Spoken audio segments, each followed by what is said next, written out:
سلام، اوس هم د 9 بجو خبرونه. د سرحدونو او قبایلو چارو وزیر وایي د طالبانو د کوټې شورا ډیری غړي سولې ته چمتو دي.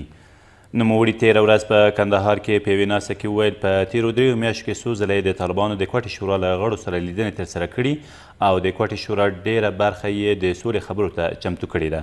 د کندهار ډیری قومي مشران او دیني عالمان له حکومته غوښتنه کوي چې له طالبانو سره د سولې په اړه هڅې ګړندۍ کړي.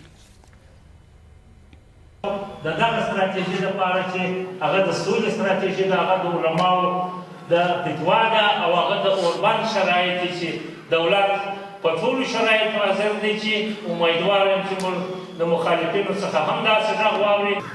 خدای ته امید لرو چې موږ او تاسې او زموږ ستاسې رئیس جمهور او موږ ته ټوله د سولې د یو پیغام چې موږ لرو کامیاب وکړو. افغانستان ټول ولس حکومت او مخالفین د سولې نارې وي مګر سوله نه راځي. زما په فکر باندې دغه ټول خلک سوله غواړي. د ټول افغانستان د خاموش ولس څخه دا خواهش دی چې ورونو نور راپاڅئ، بس دی دا څلور لسیزه غمیزه چې په افغانستان کې تېره شوې ده، دا که پر کوم ملک باندې داسې یو غمیزه راغلی وای اوس به ټول مړه او ټول به ناامیده وای. افغانان مه زهیروئ، افغانان زیات دښمنان لري، د افغانانو دښمني بلا مه کوئ او افغانان په دې باندې پوهېږي. افغانان هېڅکله په چاته سر نه ټیټوي. د هیواد د سیاسي ګوندونو مشرانو او استازو د حکومت د اوربند له طرحې ملاتړ وکړ. دوی تېره ورځ له ولسمشر غني سره په کتنه کې همداراز د حکومت د لنډمهالي اوربند نوښت د زړورتیا اقدام وباله او له هغه څخه یې د خپل ملاتړ ترڅنګ هیله څرګنده کړه چې د دغه اوربند له زده شویو درسونو څخه د تلپاتې سولې په ټینګښت کې ګټه واخیستل شي. ښاغلي غني په دې ناسته کې له دغو سیاستوالو وغوښتل چې په دې اړه خپلې مشخصې طرحې له ده سره شریکې کړي.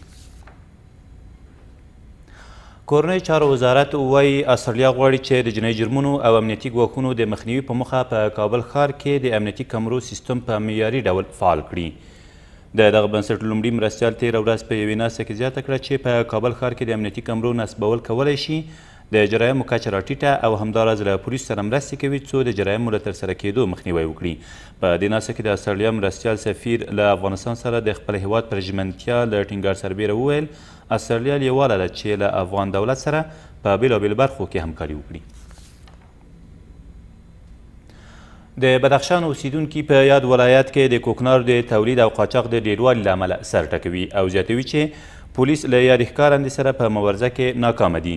خو د بدخشان امنیه قمندان وایي دوی په یاد ولایت کې د کوکنارو د اړولو لپاره نوې کړنلاره تر لاس لاندې لري. تر راتلونکې میاشتې پورې به د برېښنا شرکت د پوروړو نوملړ ډاګیز شي.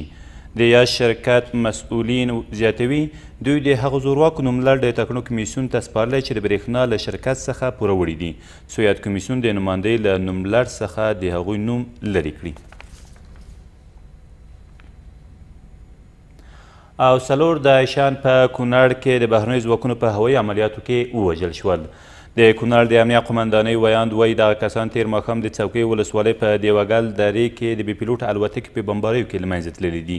ویل کېږي په دې بمباریو کې د سیمې اوسیدونکو ته زیان نه دی اوښتی. دا تر دې مهاله وروستي خبرونه، تر بیا مو الله مل.